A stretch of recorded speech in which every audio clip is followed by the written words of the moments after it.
하나님 말씀은 사무엘상 7장 1절로 17절까지 말씀입니다. 또박또박 읽겠습니다. 길앗 여아림 사람들이 와서 여호와의 궤를 옮겨 산에 사는 아비나답의 집에 들여놓고 그의 아들 엘리야사를 거룩하게 구별하여 여호와의 궤를 지키게 하였더니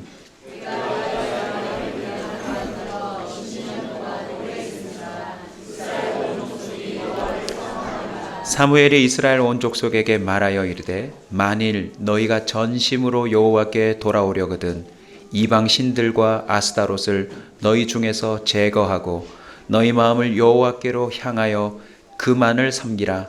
그리하면 너희를 블레셋 사람의 손에서 건져내시리라.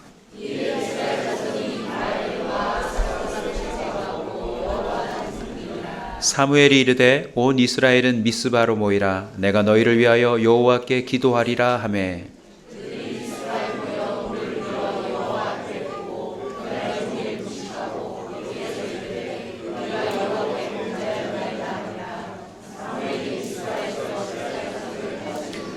이스라엘 자손이 미스바에 모였다 함을 블레셋 사람들이 듣고 그들의 방백들이 이스라엘을 치러 올라온지라. 이스라엘 자손들이 듣고 블레셋 사람들을 두려워하여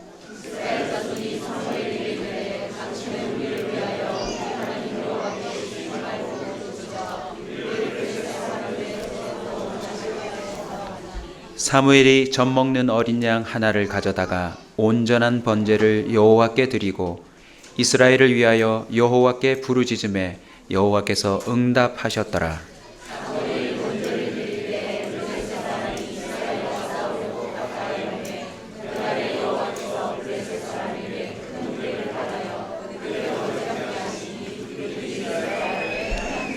이스라엘 사람들이 미스바에서 나가서 블레셋 사람들을 추격하여 벳갈 아래에 이르기까지 쳤더라.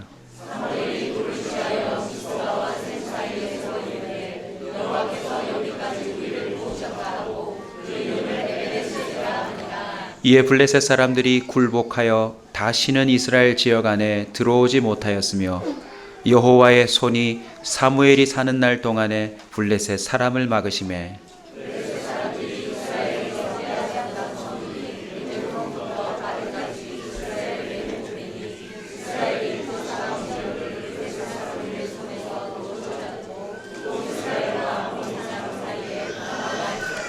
사무엘이 사는 날 동안에 이스라엘을 다스렸으되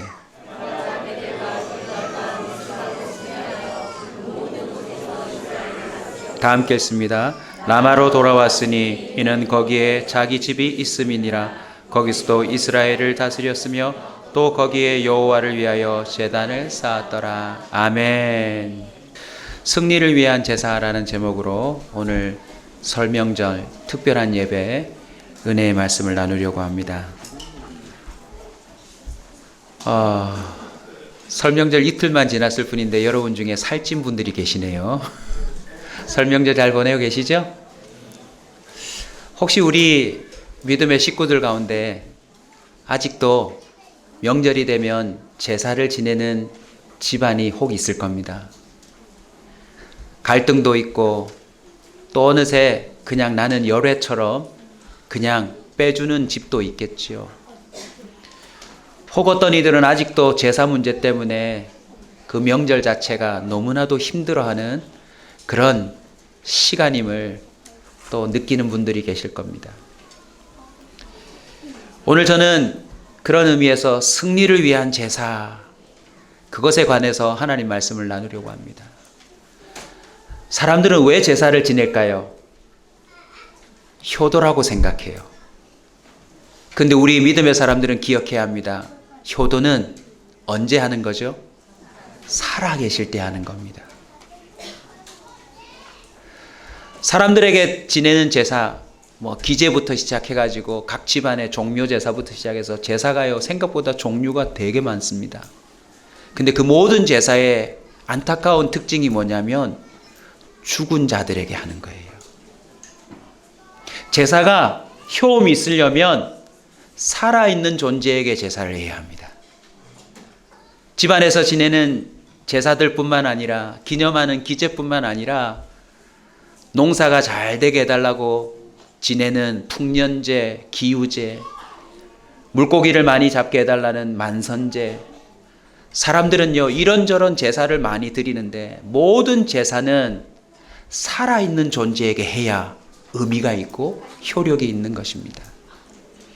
오늘 우리가 드리는 예배가 무엇입니까? 살아계신 하나님에게 드리는 제사입니다.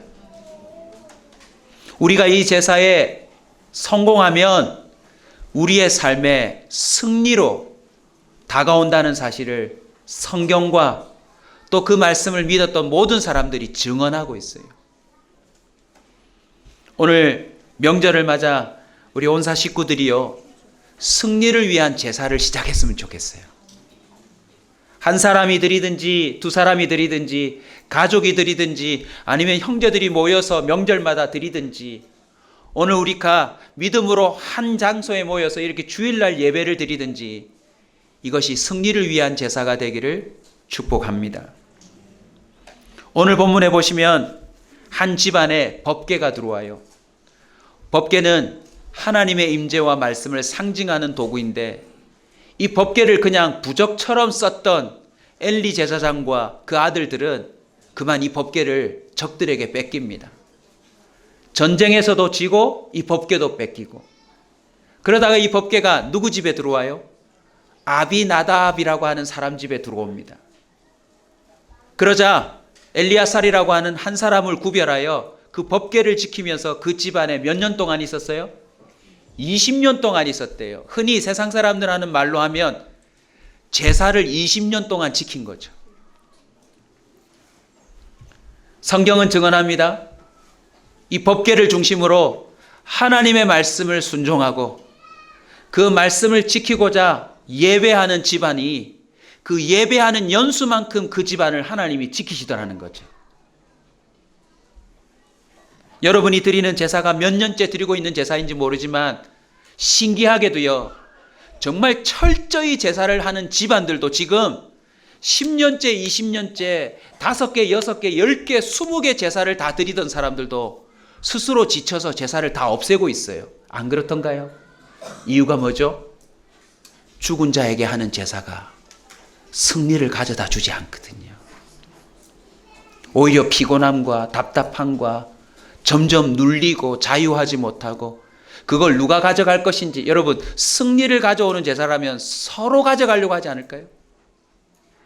그 제사를 드리면 막내가 가져가려고 그러고 사촌이 그 제사를 가져가려고 할 텐데, 이상하게 사람들이 드리는 제사는 다 그만두고 싶어요.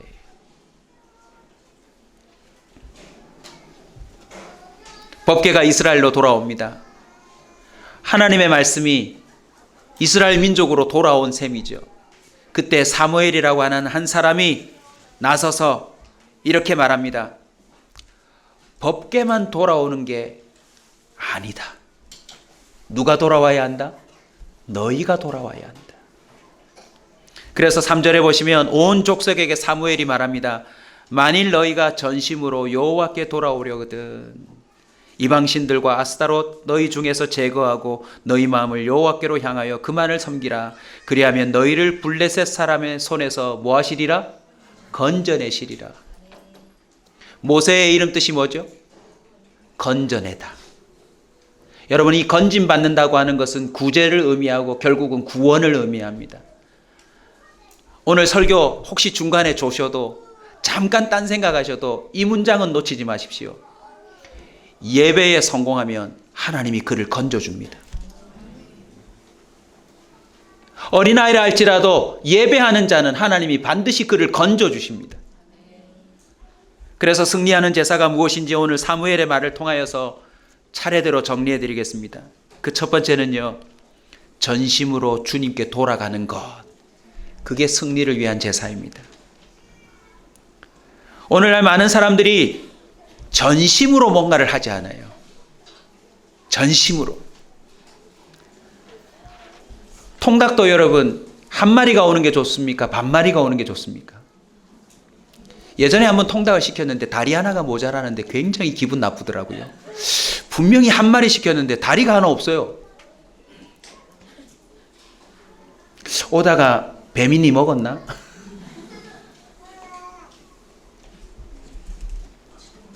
하물며 여러분, 하나님께 제사 드리는 사람이 전심으로 제사를 드리지 않는다는 것은 치명타입니다.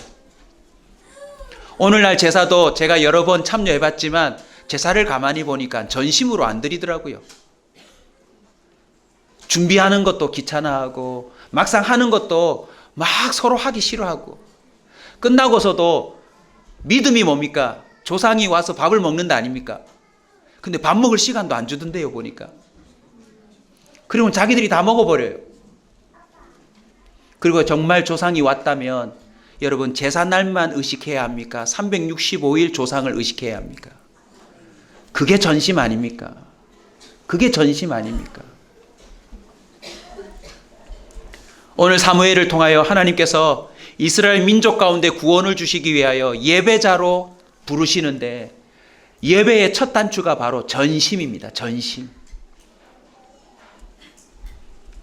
많은 사람들이 눈앞에 보이는 다급함을 해결하기 위해서 도움을 요청하는 차원에서 제사를 지내는 거 있죠. 날씨가 좋거나 말거나 항상 제사를 드리는 게 맞잖아요. 그런데 비가 안 오면 기우제를 드려요.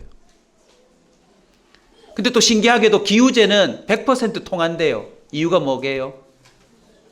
비 올 때까지 하거든요. 비가 안 오면 자기들이 죽으니까 비 올 때까지 기우제를 한 번, 두 번, 세 번 하는 거예요. 저와 여러분의 신앙은 눈앞에 보이는 다급함을 해결하기 위한 수단이 되지 않아야 합니다. 단순한 부적과도 같은 기원 행위가 아니라 전심으로 섬기는 예배가 되어야 될 줄로 믿습니다.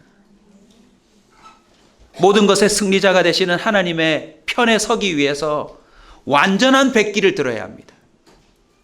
그냥 잠깐 주님의 편에 서서 그 승리를 맛보고 언제든지 내가 원하는 타령을 하려고 한다면요, 그 사람은 온전한 승리자의 삶을 못 누리는 것입니다. 시편 기자가 119편 2절에 이렇게 선포하고 있습니다. 여호와의 증거들을 지키고 전심으로 여호와를 구하는 자는 복이 있도다. 여러분, 새해 복 많이 받으세요. 그건 인사로만 되는 게 아니라 하나님을 전심으로 예배하는 자에게 복이 온대요. 정말 올해 2020년에 우리 온사 식구들이 제대로 된 복을 누리시길 축원합니다. 어떻게 하면 될까요? 전심으로 하나님을 한번 예배해 보는 거예요. 전심으로.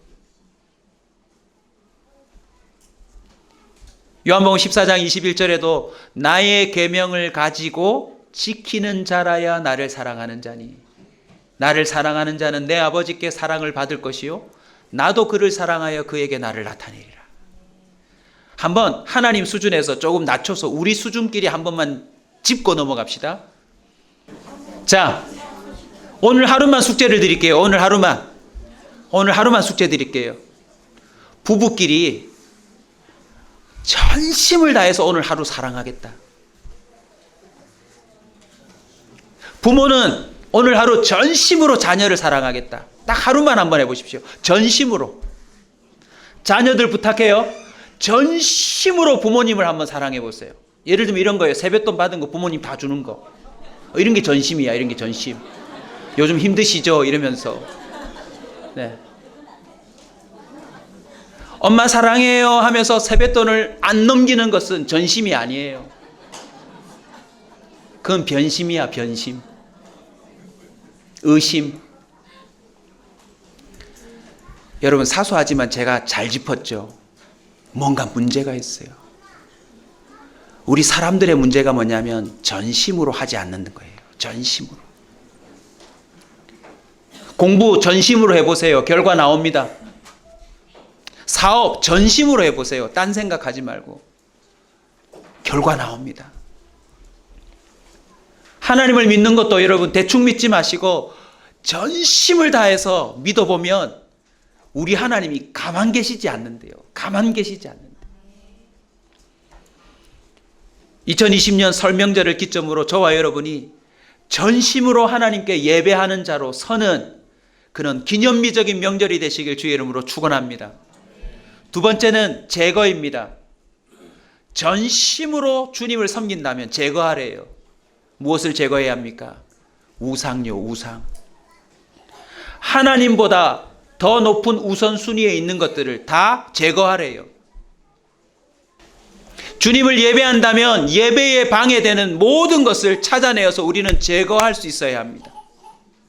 여러분이 즐기는 것, 여러분이 이익이라고 생각되는 것, 여러분이 정말 평생에 즐겨온 그 어떤 취미라 할지라도 혹시라도 주님을 예배하는 데 방해된다면 그거 제거하셔야 합니다.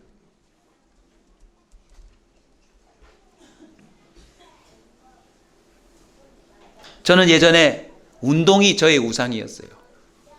예배하러 간다 제가 발견했어요. 예배하러 간다 할 때와 축구하러 간다 할 때 제 심장 박동수가 다른 거 있죠. 축구는 보통 3게임씩 했어요. 저 한 게임 끝나고 아쉬워가지고 한 게임 더 하자 해서 또 한 게임 하는데 언제까지 하냐면 다리가 풀릴 때까지 축구했어요. 근데 뒤돌아보니까 여러분 예배 드리고 난 다음에 한 번 드리고는 뭔가 채워지지 않아서 예배 2차 이거 해보신 적 있으세요? 우리 남자분들은 그래도 술 한 잔씩 다 해보셨을 텐데 술의 특징이 뭡니까? 1차로 끝나지 않아요. 2차 갑니다. 2차. 2차만 가나요? 3차 갑니다. 언제까지 가죠? 필름이 끊길 때까지. 그런데 혹시 기도회를 마치고 난 다음에 예배를 드리고 난 다음에 이 뭔가 칼칼한 게 해결이 안 된다. 이 뭔가 성령에 취해지지 않는다. 그래서 여러분 한번 예배 한 번 더 드리자 해서 예배 드려본 적이 계세요? 2번까지 드리는 것도 사실 기적적인 일인데 그 2번도 성이 안 차가지고 우리 한번 예배 3번째 한번 드려보자 하신 분 있냐고요. 제가 그걸 깨달았어요. 축구에는 전심을 다하는데 예배에는 전심을 다하지 않는 저를 발견했어요. 그래서 제가 뭐 할게요? 축구를 끊었어요. 나중에 바보 축구야 이런 말 듣지 않으려고 축구를 끊었어요. 하나님이 아니나 다를까 제게 기회도 주셨어요. 축구하다가 여러 차례 뼈가 부러지고 쓰러졌거든요. 기절한 적도 있어요. 그래서 제가 깨달았어요. 복음 전하고 예배하고 기도하다가 죽어야지 볼 드리블 하다가 죽는 일은 없어야 되겠다. 그러면 진짜 바보 축구 되는 거예요. 여러분 어떠세요? 여러분은 요즘 무엇에 전심을 하려고 도전하고 계세요? 여러분의 마음은요 생각보다 작습니다. 그 용량이. 그래서 뭐에다 하나 마음을 주고 나면 다른 데 마음을 못 줘요.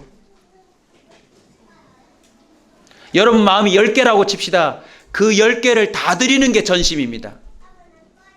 9.9를 주는 거 전심 아닙니다. 빈심입니다. 빈심. 뭔가 비어있는 마음. 오늘 하나님께 하기 전에 제가 숙제 드려요. 오늘 하루 저도 할 겁니다. 오늘 하루 자신의 배우자에게 전심을 다해 보십시오. 자기에게 부모에게 전심을 다해 보십시오. 오늘 자신의 자녀에게 전심을 한번 다해 보십시오. 얘들아 또 하나 가르쳐 줄게. 게임 막 하다가 엄마가 이리 와라 할 때 얼른 달려가는 게 전심이지 잠깐만 있어 보세요 이러면 그건 전심이 아니야.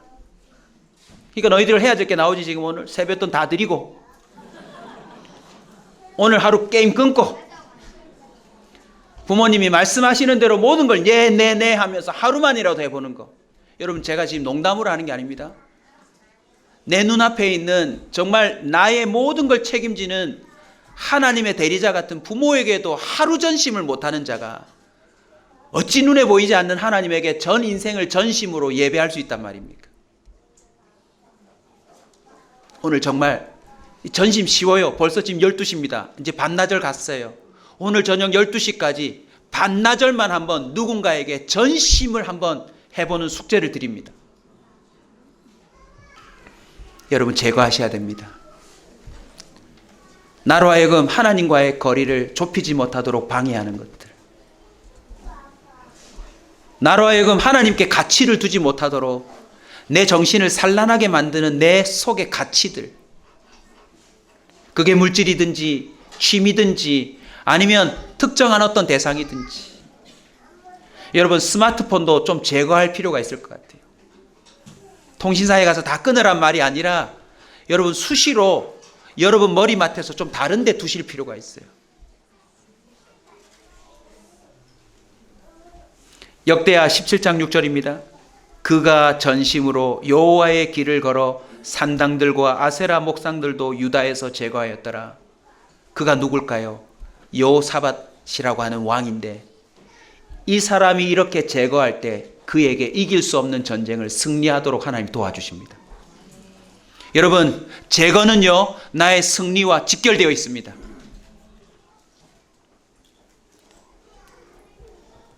국가대표 선수들뿐만 아니라 전 축구에 관심이 많으니까 제가 축구는 제거했지만 축구 소식은 제가 관심 있게 듣거든요. 여러분, 그거 아세요? 축구 선수들은 중요한 경기를 앞두고 부부관계도 하지 않습니다. 오직 그 축구에 승리하기 위해서 모든 걸 차단하고 제거합니다. 그러다가 어쩌다가 축구 선수가 축구 선수로서의 생명을 잃어버릴 때가 언제냐면, 제거하지 못한 관계들, 제거하지 못한 술, 이런 스캔들에 걸려가지고 영구히 제명되는 걸 봐요. 유망한 선수가. 사랑하는 성도 여러분, 올 한 해 제거해 보십시오. 그러면 여러분에게 승리가 옵니다. 물론 압니다. 내 스스로 제거할 수 있다 없다? 없어요. 그러나 오늘 본문을 유심히 보시면 제거하라는 명령은 하나님께로부터 왔기 때문에 순종하고자 하는 자세만 해도 하나님이 도와주십니다. 이상하게 도와주세요, 여러분. 마지막 세 번째입니다. 마음을 향하여 그만을 섬기라. 우리의 마음은 시시각각 방향이 바뀐다는 걸 기억해야 되는데, 여러분, 마음이 바뀌기 전에, 마음의 방향이 바뀌기 전에 먼저 바뀌는 게 있더라고요. 그걸 아셔야 됩니다. 그게 뭘까요? 자, 저를 보시죠. 제가 힌트 드렸어요.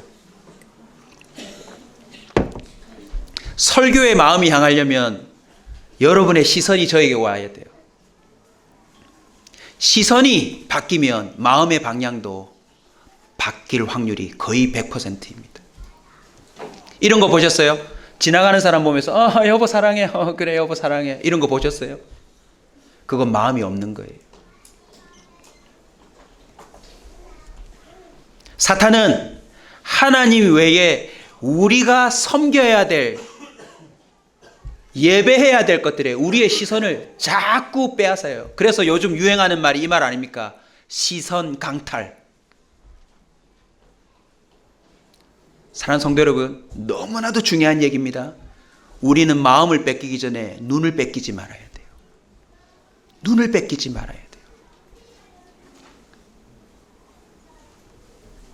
귀로도 뺏길 수 있습니다. 우리가 들은 말, 우리가 본 것에 자꾸 내 스스로 연상을 해서 거기에다 생각을 맞추고 있으면 계속 우울해져요. 침울해집니다. 답답해집니다. 화가 납니다. 우리의 마음이 홀라당 다 뺏겨버려요. 그래서 욥기 31장 31절에 보면 욥이라고 하는 사람이 의인으로 하나님 앞에 칭찬받는데, 이 사람이 어떻게 사신 줄 아세요? 내가 처녀에게 주목하지 않으려고 내 눈과 언약을 맺었다라고 기록하고 있습니다.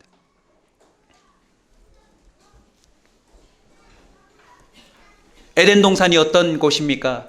하나님이 사람에게 주신 최고의 복 아닙니까? 근데 주님은 거기에서 선악과라고 하는 그 한 나무의 실과를 손대지 말라고 명령하셨어요. 여러분, 퍼센티지로 치면 몇 퍼센트입니까? 자칫 생각하면 1%라고 생각해요. 100개 중에 하나? 아닙니다. 에덴 동산에 손댈 게 얼마나 많은데요. 하나님은 놀랍게도 0.00000000000000000 헤아릴 수 없을 만큼의 1에 해당하는 아주 미미한 것을 손대지 말라 하시면서, 먹지 말라 하시면서, 하나님은 99.999999999라고 하는 헤아릴 수 없는 모든 걸 우리에게 다 선물로 주셨어요. 근데 놀랍게도 사탄은 인간을 어떻게 타락하게 만들었습니까?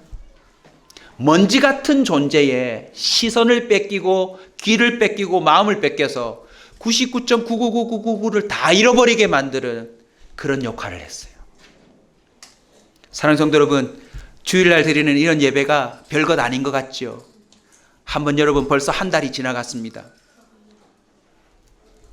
약 48번의 예배만 여러분이 목숨 걸고 성공하리라고 한번 도전해 보세요. 30분 1시간 일찍 오시고 될 수 있으면 앞자리에 앉으시고 정말 이 예배 1시간 반년 동안 온전히 주님만을 바라본다고 도전해 보세요. 여러분 인생에 놀라운 기적이 일어날 겁니다. 마태복음 4장 10절에 보면 사탄은 예수님까지 혼란시켰어요. 예수님을 시험했던 거 아시죠? 그 시험에 대해서 예수께서 말씀하시되 사탄아 물러가라 기록되었을 때 주 너의 하나님께 경배하고 다만 그를 섬기라 하였느니라. 저와 여러분이 요즘 시간과 물질과 우리의 몸을 할애하는 걸 보면 그게 바로 섬김입니다. 우리는 하나님을 예배해야 합니다. 그만을 섬겨야 합니다. 여러분 제가 목사여서 이렇게 산다고 생각하지 마십시오. 목사가 아니어도 그리스도인들은요 주님의 명령에 따라 이사가야 합니다. 죄짓지 않기 위하여 우리의 환경을 바꿔야 합니다. 아멘. 주님이 원하는 대로 우리의 물질을 언제든지 쓸 수 있어야 합니다. 주님이 기뻐하시는 곳에 우리의 시간과 우리의 모든 걸 내어놓을 수 있어야 합니다. 아멘. 왜냐하면 그건 우리 게 아니니까요. 결국 전심으로 주님께 돌아가자, 제거하자, 마음을 향하여 그만을 섬기라고 한 다음에 사무엘이 그걸 시범으로 보입니다. 그래서 젖먹이 어린 양을 하나 구에다가 번제로 드리는데, 번제는 불로 태워 향기를 올려드리는 그런 제사입니다. 자, 그 제사를 한번 보십시다. 9절에 보시면 무슨 번제라고 합니까? 온전한 번제라고 합니다. 이 온전한 번제를 여호와께 드리고 이스라엘을 위하여 여호와께 뭐 했다고요? 부르짖었더니 여호와께서 뭐 하였더라? 응답하셨더라. 여러분, 온전한 예배가 있다는 사실을 기억하셔야 됩니다. 창세기 4장으로 가면 형제가 예배를 드립니다. 가인과 아벨. 근데 성경은 증언합니다. 아벨의 예배는 받으시고 가인의 예배는 받지 않으셨다. 그래서 우리 온사 공동체에서 항상 제가 세뇌하듯이 지금 가르치고 있습니다. 한번 따라서 합시다. 하나님은 모든 예배를 다 받지는 않는다. 여러분, 오늘도 우리가 한 100여 명 이상이 이 자리에서 예배를 드렸지만요, 한 공간 안에서 똑같은 순서를 예배를 드렸다고 이 예배를 다 받는 게 아니라는 걸 우리는 소름 돋으면서 배워야 합니다. 나의 예배는 과연 받으셨을까? 받지 않으셨을까? 가인의 족보를 보시면 나이가 언급되지 않습니다. 왜요? 그 살아가는 삶이 의미가 없으니까. 가인의 족보를 보면 후손이 태어나면서 가인이 살인을 1명 저질렀다면 그 뒤에는 2명, 3명씩 죽입니다. 조상은 아내를 1명 구했다면 그 밑에서는 아내를 2, 3명씩 구합니다. 모든 질서를 깨트리는데 그게 바로 예배의 실패에서부터 출발해요. 그러니 그들의 족보는 나이가 언급되지 않습니다. 그리고 죄가 늘어나요. 그리고 마지막에는 죄에 대한 형벌이 가중됩니다. 그런데 아벨을 대신한 셋의 족보에는요, 비로소 여호와의 이름을 불렀다라고 나옵니다. 뭐가 시작됐어요? 예배가 시작됐습니다. 오늘 사무엘이 온전한 번제를 드리자 하나님이 응답하셨대요. 그리고 10절 다 같이 한번 읽읍시다. 시작.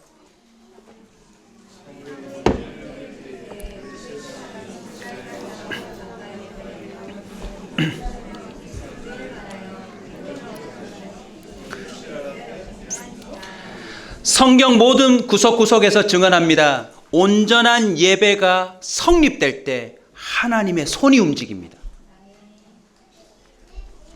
더 놀라운 것은 한 사람의 예배인데 그와 관련된 사람들을 동일하게 건져주십니다. 한 사람뿐만 아니라 그의 가족과 그의 민족까지도 살아납니다.